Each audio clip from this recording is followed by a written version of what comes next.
नमस्कार my dear students, मैं S K Mathur apprentice cell of India में आप सभी का स्वागत करता हूं।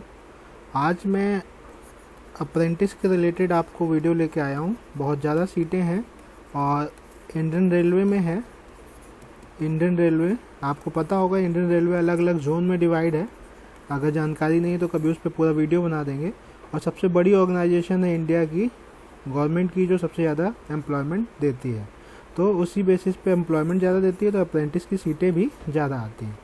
अभी ईस्टर्न रेलवे की आपकी वैकेंसी आई है। आपको पता है, इंडिया आप जानते ही हैं। इंडिया लगभग आपने मैप देखा होगा आपने।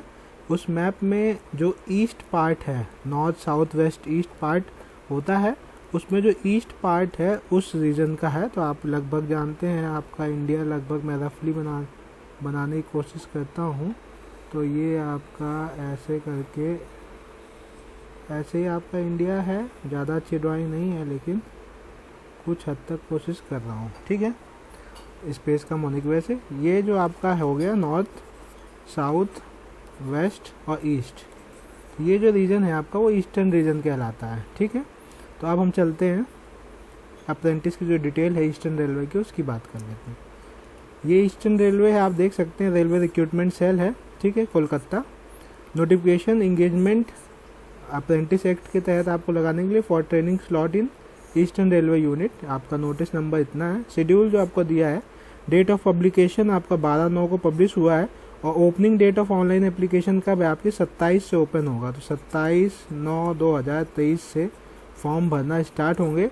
और क्लोजिंग डेट जो है लगभग 1 महीने का समय दिया है, 26/10/2023 को है, ठीक है। और ये जो ऑनलाइन फॉर्म आपका आया है, एप्लीकेशन केवल ऑनलाइन मोड में ली जाएगी, कोई ऑफलाइन मोड नहीं है। No other mode of submission of application would be entertained, ये आपको बता दें, केवल ऑनलाइन आएगी। और इसका जो लिंक होगा, the online link will be live on the official website जो है आपकी RRC.ER करके है आपका ईस्टर्न रीजन। ये ER मतलब ईस्टर्न रीजन। आपका railway recruitment cell, RRC railway recruitment cell eastern region की जो साइट है उस पर मिलेगा, ठीक है। उसका लिंक आते ही मैं अपने डिस्क्रिप्शन बॉक्स में डाल दूंगा, जब से होगा ये आपका देख सकते हैं आप। ये न्यू चैनल है, आप इसको लाइक करिएगा, सब्सक्राइब करिएगा, दोस्तों के साथ शेयर करिएगा। बहुत अच्छे से इसमें आपको इन्फॉर्मेशन मिलेगी अप्रेंटिस रिलेटेड और ITI से रिलेटेड जो भी इन्फॉर्मेशन होगी आपको मिलेगी। रोजगार मेला जो कानपुर में लगेगा उसकी जानकारी मिलेगी। साथ साथ आपको जो अप्रेंटिस मेला लगेगा कानपुर में उसकी भी जानकारी मिलेगी, ठीक है।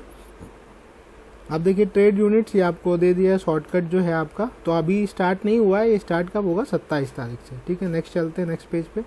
सीट्स देख लीजिए आप, किस ट्रेड की कितनी सीट्स है। अब देखिए अलग अलग डिवीज़न है ये। जैसे नॉर्थ ईस्ट में आपका कोलकाता में हावड़ा डिवीज़न हो गया। हावड़ा डिवीज़न में फिटर है, फिटर की सीट आपकी टोटल जो है 281 है। वेल्डर है 61 सीटें हैं। मैकेनिक मोटर व्हीकल है 9 सीटें हैं। मैकेनिक डीजल जो है 17 सीटें हैं। तो ये आप मशीनिस्ट जो है 9 सीटें हैं। Carpenter, painter general, lineman, wireman, refrigerator AC RAC हो गया आपका। इलेक्ट्रीशियन RAC का 17 सीटें हैं, 17 सीटें हैं। और इलेक्ट्रीशियन की देखिए बहुत सीटें हैं, 220, ठीक। मैकेनिक टूल मेंटेनेंस की आपकी 9 सीटें, टोटल आपकी 659 सीटें हैं। किसमें?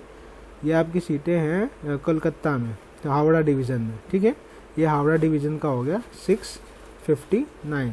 नेक्स्ट देखते हैं हम लोग, ये लीलुआ वर्कशॉप है। यहाँ पे वर्कशॉप में है आपका, तो वर्कशॉप में काम होता है। उसमें आप देख सकते हैं, इसमें भी है फिटर की आपकी टोटल जो सीटें हैं 240, फिटर की काफ़ी ज़्यादा सीटें हैं 240। मशीनिस्ट 33, टर्नर 15, वेल्डर की सीटें बहुत हैं 204, पेंटर जनरल की 15, इलेक्ट्रीशियन वायरमैन 45। तो आप एक ही रीजन में भर सकते हैं। RAC की सीटें 15, टोटल 612 सीटें हैं। तो ये आप देख सकते हैं टोटल 612 सीटें हैं। नेक्स्ट आप देख सकते हैं कि ये आपका सियालदा डिवीज़न है। सियालदा डिवीज़न में आपका फिर से वही सब ट्रेडें लगभग हैं। इलेक्ट्रीशियन, फिटर कॉमन हो गया, फिटर हो गया आपका, वेल्डर हो गया, वायरमैन हो गया, मैकेनिक RAC हो गया, इलेक्ट्रीशियन हो गया, इलेक्ट्रॉनिक मैकेनिक हो गया, वेल्डर हो गया, ठीक है। मैकेनिकल डिवीज़न हो गया, ये आपका इलेक्ट्रिकल था। फिर ये अलग अलग सिविल इंजीनियरिंग वाले आ गए डिवीज़न। ये डिवीज़न के हिसाब से है, ठीक है। उसमें आपका मैसन हो गया, देखो मैसन की सीटें बहुत कम होती हैं, तो टोटल आपकी सीटें मैसन की जो है 7 सीटें हैं मैसन की। पेंटर की 4 सीटें हैं, फिटर की 5 सीटें हैं, ब्लैक स्मिथी की 19 सीटें हैं और वेल्डर की 14 सीटें, टोटल 440 सीटें। आप एक ही देख लीजिएगा किस रीजन में आपको भरना है, एक ही जगह आपका सिलेक्शन हो सकता है। कंचरापारा वर्कशॉप, ये भी वर्कशॉप है, इसमें भी फिटर है, वेल्डर। आप सीट देख लीजिएगा, टोटल सीटें जो है आपकी 60, 33, 60 fitter, welder 35, 60 electrician, machinist, wireman, carpenter, painter, total 187 seats हैं, ठीक है। ये आप नेक्स्ट हम देखते हैं, ये आपका डिवीज़न मालदा डिवीज़न। ये इसमें आप देख सकते हैं इलेक्ट्रीशियन की सीटें 40, RAC की 6, 47 फिटर। ये टोटल जो आप देखेंगे 138 सीटें हैं मालदा में। सीटें थोड़ी सी कम है, पेंटर जनरल की 2 हैं। कैटेगरी वाइज आप देख सकते हैं, जो भी आपकी कैटेगरी है, आप जिस कैटेगरी में अप्लाई करना चाहते हैं, UR मतलब unreserved, open to all, EWS, schedule caste, schedule tribe, OBC, ये सीटें आपकी कैटेगरी वाइज हैं। जैसे यहाँ देख रहे हैं पेंटर में तो 2 जनरल की सीटें हैं, EWS 0000, तो आप अपनी सीटें देख के उसी रीजन में अप्लाई कर सकते हैं, ठीक है। नेक्स्ट ये आपका जो रीजन है, ये आसनसोल डिवीज़न है आपका, आसनसोल डिवीज़न। ये भी ज़्यादा बड़ा डिवीज़न नहीं है, इसमें भी आप देख रहे हैं फिटर 151 फिटर की सीटें बहुत है, Turner, welder, electrician, mechanic, diesel, तो आपकी टोटल हो गई 412 सीटें, ठीक है। नेक्स्ट ये जो है आपका जमालपुर वर्कशॉप, इसमें टोटल आपकी सीटें जो हैं 667, वही fitter, welder, machinist, Turner, electrician, diesel mechanic, total 667। Reservation जो है इसमें कैंडिडेट का जो रिजर्वेशन फिक्स है आपका, UR हो गया, ओपन अनरिजर्व्ड हो गया, SC जो है आपका 15%, OBC जो है आपका 27%, ठीक है, और ST जो है आपका 7.5% के आसपास। तो ये आपका रिजर्वेशन है टोटल, जो रिजर्वेशन मिलता है, ये वर्टिकल रिजर्वेशन है। तो आप देख सकते हैं यहाँ पे ये 15% SC का हो गया, 27% OBC का हो गया। इसको अगर काउंट करेंगे आप तो 12, 13, 14, 16, 17, 18, 19, 9 और ये 49.5% सीटें होती है रिजर्व होती हैं, ठीक, SC, ST, OBC तीनों के लिए। और जो बची हुई सीटें हैं आपकी 50.5% सीटें जो होती है वो अनरिजर्व होती हैं, ठीक, मतलब ओपन टू ऑल होती हैं। ये आपका रिजर्वेशन का प्रोसीजर है। तो ये रिजर्वेशन उसी हिसाब से सीटें निकाली जाती हैं, उस पर आपको ज़्यादा जानने की ज़रूरत है नहीं। और ये जो ये आप देख सकते हैं कि पर्सनैलिटी विद बेंचमार्क डिवीज़न, अगर आप वैसे हैंडीकैप हैं तो उसमें किस किस स्टेट में कितना कितना लिया जा सकता है वो सब डिटेल दिया हुआ है। एलिजिबिलिटी एज का आपका दिया हुआ है, एज जो है 15 साल से लेके 24 साल तक होनी चाहिए, ठीक है। और आपको जो सर्टिफिकेट होगा उसमें जो रिजर्वेशन मिलता है OBC और SC को एज रिलैक्सेशन, उसमें आपका ये दिया हुआ है upper limit relaxation 5 year in case of SC ST को 5 साल का और 3 साल का OBC नॉन क्रीमी लेयर का, ठीक है। Candidate availing the benefit of relaxation criteria would be required to produce the relevant document. अगर आप EWS लगाते हैं या SC लगाते हैं या OBC लगाते हैं या ST लगाते हैं तो उसके लिए आपको डॉक्यूमेंट आपके पास पहले से होना चाहिए, आप सर्टिफिकेट बनवा लीजिए। अपर age limit for ex serviceman जो है वो 10 साल दी गई है एक्स सर्विसमैन के लिए, ठीक है। ये हो गया। एजुकेशन क्वालिफिकेशन तो आपको पता ही है, आपको कम से कम 50% 10th एग्जामिनेशन और इक्विवेलेंट आपका होना चाहिए, 50% मार्क्स होने चाहिए और आपके पास ट्रेड सर्टिफिकेट होना चाहिए, या तो NCVT या SCVT दोनों लिया जाता है इसमें। मेडिकल फिटनेस आप पढ़ लीजिएगा, जो फिटनेस चाहिए होती है fitness item. Mode of selection जो है वो ये इंपॉर्टेंट है, देख लीजिए मोड ऑफ सिलेक्शन क्या होता है इसमें। आपका जैसे आपका 10th में, हाई स्कूल में 10th में आपके मार्क्स मान लो 90% है, ठीक है, और आपका ITI में जो मार्क्स है वो भी मान लीजिए आपके पास 94% है, तो इसका 50% और इसका 50%, दोनों का 50% लेके जोड़ दिया जाएगा। या हम ऐसे कर सकते हैं 1/2 90 + 94, तो दोनों का हाफ हो गया, तो ये आपका 94 और इसको आप देखेंगे तो 4 हो गया, 9 हो गया, डिवाइडेड बाई 2 हो गया, तो ये आपका कितना आ जाएगा मार्क्स जो आ जाएंगे आपके 92% आपका एवरेज आ जाएगा दोनों का। ऐसे इस बेसिस पे आपकी मेरिट बनेगी। तो यही लिखा है, merit list will be drawn eligible candidate taking average of the percentage marks obtain by the candidate in both matriculation with 50% aggregate and ITI examination giving equal weightage. तो यही मैंने आपको एग्जांपल लेके बता दिया कि हाई स्कूल का था मान लो ये, तो आपका जितना भी होगा उस परसेंटेज के बेसिस पे हो जाएगा। और the select list of the document verification will be on the basis of the average marks in the matriculation and ITI the formula given in the para ये आपको दिया है। Selection of the candidate for the training slot unit of the Eastern Railway will be on the basis of merit prepared by in respect of all eligible candidate who apply against the notification। जो करेंगे, जो apply करेंगे उसके against merit list बनेगी। Merit list will be prepared on the basis of the data detail filled by the candidate. जो आप fill करेंगे online, बाद में वो डॉक्यूमेंट वेरिफिकेशन में चेक किया जाएगा, अगर गलत होगा तो आपको वहाँ से भगा दिया जाएगा। इसलिए फॉर्म भरते वक्त आप बहुत अच्छे से ध्यान से चीज़ों को भरेंगे। आगे कुछ नहीं दिया है, आगे आपको ये नोट दिया है, नोट पढ़ के बता देते हैं, इंपॉर्टेंट है। In case of 2 candidate having the same marks, अगर 2 कैंडिडेट के से बराबर मार्क्स होते हैं, कैंडिडेट हैविंग ओल्डर एज, उसको हम वैल्यू देंगे। मान लो 2 लोगों का एवरेज आ गया 90%, एक की जो एज है वो है मान लो 24 ईयर्स और एक की एज है सेम 90 वाले की वो है 18 साल। तो सीनियर कौन माना जाएगा? जिसकी एज ज़्यादा होगी उसको ऊपर रखा जाएगा, ठीक। Candidate to extend 1.5 times the notification training slot in respective of the communication as per the merit prepared view of the formula. Document verification के लिए जितनी सीट होंगी उससे 1.5 टाइम्स लोग बुलाए जाएंगे डॉक्यूमेंट वेरिफिकेशन के लिए, ठीक है, आपको वहीं जाना पड़ेगा। However, the opportunities for the training will be given to the candidate who are selected as per the merit order of their respective community in ratio of 1:1। ज़्यादा लोग बुलाए जाएंगे, अगर सब लोग पहुंच जाएंगे तो 1:1 में मतलब कुछ लोगों का सिलेक्शन होगा, कुछ लोग बाहर हो जाएंगे। अगर डॉक्यूमेंट वेरिफिकेशन में कम लोग पहुंचे तो सबका हो जाएगा। अब subject adhering to the prescribed criteria as per the railway, आपका मेडिकल फिटनेस होना चाहिए। A candidate will get selected for training only in the Eastern Railway as per the procedure mentioned above basis of the comparative community wise merit position of the candidate and as per the available training slot for his train। केवल आप apprentice के लिए रखे जाएंगे। In case of any dispute decision taken by the railway administrative will be the final. कोई अगर dispute होती है तो वो जो होगा वो उसका डिसीजन फाइनल जो होगा वो किसका होगा? ईस्टर्न रेलवे का। जो फीस लगेगी आपके 100 रुपीज़ फीस है, ये देख सकते हैं आप, ऑनलाइन है सब कुछ। कैसे अप्लाई करना है वो आप देख सकते हैं, ज़्यादा कुछ नहीं है, ऑनलाइन अप्लाई। इनका लिंक आ जाएगा, अभी लिंक आया नहीं है, लिंक उस डेट में आएगा जब ओपन होगा, उसमें आप जाके ऑनलाइन सब डिटेल फिल कर दीजिएगा। अपना कास्ट डोमिसाइल जो भी है आप बना लीजिएगा, मार्कशीट तब तक आ ही जाएगी।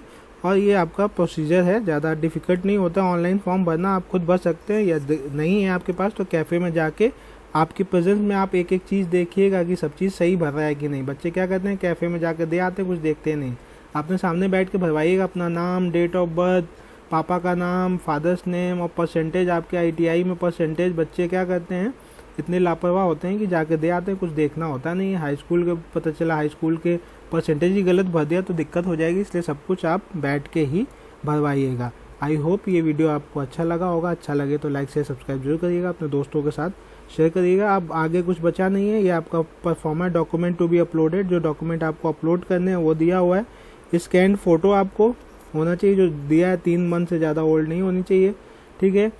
JPG विद उसकी आप कम से कम 10 कॉपीज रखेंगे जो अपलोड करेंगे। स्कैन सिग्नेचर होना चाहिए आपके पास, जो कि साइज आप देख लीजिएगा, उसमें अपलोड करते हुए स्टैंडर्ड 10th की मार्कशीट आपके होनी चाहिए, वो भी आपकी अपलोड होगी। ITI certificate, NC community certificate, आपका SC ST OBC EWD PWBD, अगर आप फिजिकली हैंडीकैप है तो ये सब होना चाहिए। Note the format of the community certificate, EWS certificate and PWBD certificate shall be as per the document uploaded in the website. जो इनका SC ST OBC या इकोनॉमिकली वीकर सेक्शन EWS जो होगा वो इसी फॉर्मेट में होना चाहिए जो इन्होंने दिया है, ठीक है। तो आप बनवा लीजिएगा उसको, इनका फॉर्मेट प्रिंट आउट निकाल के। The eastern railway cell recruitment cell, eastern railway reserve the right to reject और इनकम्प्लीट एप्लीकेशन। उसको अधिकार है ईस्टर्न रेलवे को कि आपका इनकम्प्लीट एप्लीकेशन रिजेक्ट कर सकता है और आपका सिलेक्शन नहीं करेगा, ठीक है। इनवैलिड एप्लीकेशन, अगर आप कुछ भी गलत कर देते हैं तो आपका इनवैलिड हो जाएगा। फ़ोटो आपकी क्लियर नहीं है और या आपके सिग्नेचर क्लियर नहीं है या कोई चीज़ गलत दे दी तो आप incomplete. This list is only illustrative and not exhaustive the application will be rejected if any of irregular detective notice by the, कुछ भी गलत पाया जाता है तो वो आपका कैंसिल कर सकते हैं। Other important terms and condition कुछ दी हुई हैं जो आप पढ़ लेंगे, ज़्यादा इंपॉर्टेंट नहीं है। ये पॉइंट इंपॉर्टेंट है, देखिए the candidate finally engage will provide stipend आपको मिलेगा जो आपका है 1700 रुपये, ठीक है। The notification is purely for apprenticeship training के लिए, केवल जॉब के लिए आप क्लेम नहीं कर सकते। However 20% of the vacancies notified to be filled up in level 1, level 1 में 20% सीटें जो होंगी वो भरी जाएंगी। Level 1 recruit notification grade D category post जो कि 1800 ग्रेड पे होती है, shall be filled up by giving preference to the course completed by the apprenticeship है। 20% आपको प्रेफरेंस दी जाएगी जो बच्चा यहाँ से रेलवे से अप्रेंटिस करेगा। जो भी वैकेंसी आएगी आपकी लेवल 1 की, ग्रुप डी की, उसमें आपको 20%, मान लो 100 सीटें आई तो 20 बच्चे जो हैं जो अप्लाई करेंगे वो इसमें वरीयता दी जाएगी, ठीक है। Trained in the railway establishment and possessing national apprentice certificate granted by the NCVT subjected to such candidate found suitable in other aspect and they have scored the minimum qualifying marks in the written examination। जो written examination में एक minimum qualifying marks होता है, जो exam होगा उसमें अगर आप मिनिमम क्वालिफाइंग मार्क्स लाते हैं, ऐसा नहीं कि आपको ले लिया जाए फेल हो जाओ तब भी, हर एग्ज़ाम में एक मिनिमम क्वालिफाइंग मार्क्स होता है कि आपको 30% या 40% आपको स्कोर करना है। वो अगर आप ले आएंगे तो आपको ये 20% कोटा मिल जाएगा। ये जो आपको 20% दिखा रही है बहुत इंपॉर्टेंट चीज़ है, ये आप देख सकते हैं। The matter determination eligibility and candidate of applicant, the decision इसका होगा आरआर का, और ज़्यादा इंपॉर्टेंट नहीं है। और ये नेक्स्ट्स दिए हुए हैं, नेक्स्ट आप देख सकते हैं ये आपका फॉर्मेट है किसका, फॉर्मेट ऑफ कास्ट सर्टिफिकेट आपका जो भी है, SC ST OBC जो भी है यही फॉर्मेट होगा, ये बनवा लीजिएगा आप। सेंट्रल गवर्नमेंट का फॉर्मेट है और ये फॉर्मेट है आपका form of certificate to be produce, OBC का हो गया आपका, अदर बैकवर्ड क्लासेस का ये फॉर्मेट है। नेक्स्ट आप देखेंगे, नेक्स्ट क्या है, ये डिक्लेरेशन है, प्रो फॉर्मा for declaration submitted by the OBC के द्वारा जो डिक्लेरेशन दिया जाएगा वो ये भी बनेगा आपका, ठीक है। नेक्स्ट जो है आपका ये डिसेबिलिटी सर्टिफिकेट, मतलब आपका फिजिकली हैंडीकैप है तो उसके लिए आपका ये वाला फॉर्म होगा, फिजिकली हैंडीकैप के लिए फॉर्म 2, और इसी का ले जाएगा, आपका पुराना नहीं माना जाएगा, ये बनवा लीजिएगा नया। और ये disability certificate in case of multiple disability है तो उसके लिए ये फॉर्मेट है। और ये आपका disability certificate in case of those mention in the in form 2, अगर दो पहले और दूसरे में नहीं है तो ये आपका ये मेडिकल वाला है। और ये next income asset certificate produce by EWS economically weaker section के लिए ये आपका फॉर्मेट है, इसी फॉर्मेट में निकाल के आप जमा करेंगे। और ये आपका income certificate for economically backward classes के लिए है आपका, ये भी। और मेडिकल फिटनेस सर्टिफिकेट है, ये आपका फॉर्म बाद में लगेगा, ये जब आप डॉक्यूमेंट वेरिफिकेशन में जाएंगे तब ये लेके जाइएगा मेडिकल फिटनेस। काफ़ी लंबा वीडियो हो गया है लेकिन पूरी जानकारी मैंने दी है। आपको वीडियो अच्छा लगेगा तो लाइक ज़रूर करिएगा, अपने दोस्तों के साथ शेयर करिए, ज़्यादा से ज़्यादा फॉर्म फिल करिए और इसमें सिलेक्शन लीजिए, ठीक है। आई होप ये वीडियो आपको अच्छा लगेगा। Best wishes for you, thank you for watching this video, keep supporting, thank you.